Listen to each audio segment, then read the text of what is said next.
To begin at the beginning. It is spring, moonless night in the small town, starless and Bible black. The cobbled streets silent and the hunched quarters and rabbit's wood limping invisible down to the slow black, crow black, fishing boat bobbing sea.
Everything now is done à trois. Breakfast, then swimming, lunch, then bridge, dinner, then drinks in the evening. There are always 3 breakfast trays, 3 wet bathing suits, and 3 sets of cards left folded on the table when the game, abruptly and without explanation, ends. Hadley and Ernest are accompanied wherever they go by a third.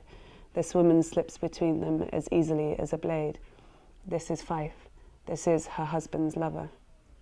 Hadley and Ernest sleep together in the big white room of the villa, and Fife sleeps downstairs in a room meant for one. The house is quiet and tense until one of their friends arrives with soap and provisions, idling by the fence posts, wondering whether it might be best to leave the 3 undisturbed. They lounge around the house, Hadley, Ernest, and Fife, and though they know they are all miserable, no one is willing to sound the first retreat. Not wife, not husband, not mistress. They've been in the villa like this for weeks, like dancers in relentless motion, trying to exhaust each other into falling. Sometimes the cartographer is amazed by the hems and haws and shrugs of our roads, how they never run sure but seem to arc or bend or narrow just so an avenue will turn on itself, as if to give you back a place you have just come from. Lady Musgrave's road was laid in its serpentine way so that Miss Musgrave, on her carriage ride home, would not have to see a nigger man's property so much bigger than her husband's own. She did not want to feel the carriage slow and know the driver had just then turned his face to Devon House, a thing wet like pride in his eyes and nodding to himself, yes, is Mrs. de Belleville that? And to think that such spite should pass down even to the present generation, should dictate the thoughtless, ungridded shape of our city, the slowness of traffic each evening, to think that one woman's pride should add so much to our daily commute.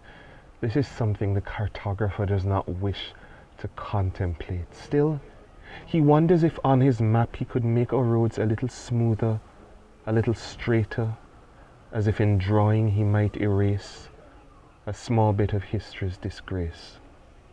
She remembers sitting once as a girl on the bank of the Volga River. She had just finished a shift of volunteering at the kolkhoz with her Young Pioneers Brigade. Soon it would be dark, and the pioneers would build bonfires and sing songs about loyalty, valor, and honor. Tanya remembered how her hands hurt from pulling carrots all day. She knelt and dipped them into the river. The water was so cold, a shudder ran up her arms and jolted her heart. She tried in vain to scrub the black soil from under her nails. She lifted up her eyes in time to see the last sun rays strike a little fire on the golden cupola of the country church on the opposite bank. She felt at the center of her life then, separate from the world only in a way that could allow her to improve it.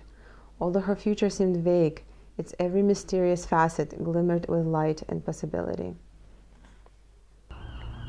I have always considered, Staines said at last, that there is a great deal of difference between keeping one's own secret and keeping a secret for another soul. So much so that I wish we had two words, that is, a word for a secret of one's own making, and a word for a secret that one did not make, and perhaps did not wish for, but has chosen to keep all the same. I feel the same about love, that there is a world of difference between the love that one gives or wants to give, and the love that one desires or receives. They sat in silence for a moment. Then Mannering said gruffly, "What you're telling me is that this isn't the whole picture." "Luck is never the whole picture," said Staines. I knew nothing about Judaism before Connie. Before Connie, I didn't even know if I could say the word Jew. It sounded very harsh to me, to my Gentile ears, maybe particularly inside my indisputably Gentile mouth. My interactions with Jewish people before Connie were limited to looking inside their mouths.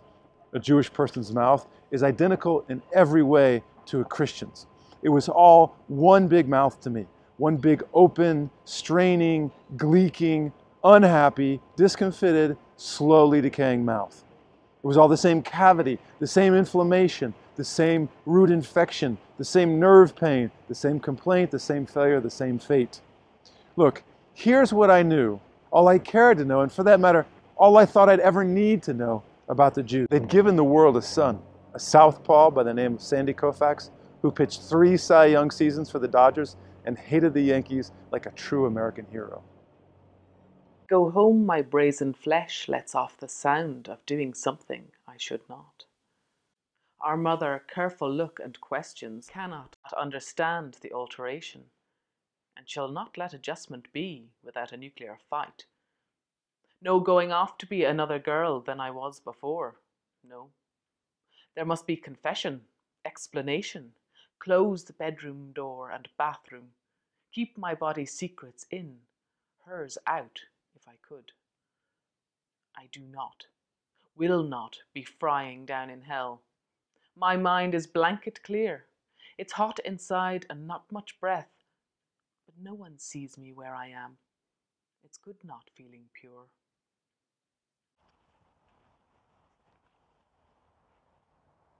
Somehow I made it into the wood. When we rushed the first trench, I tripped, fell onto the body of a dead Boche.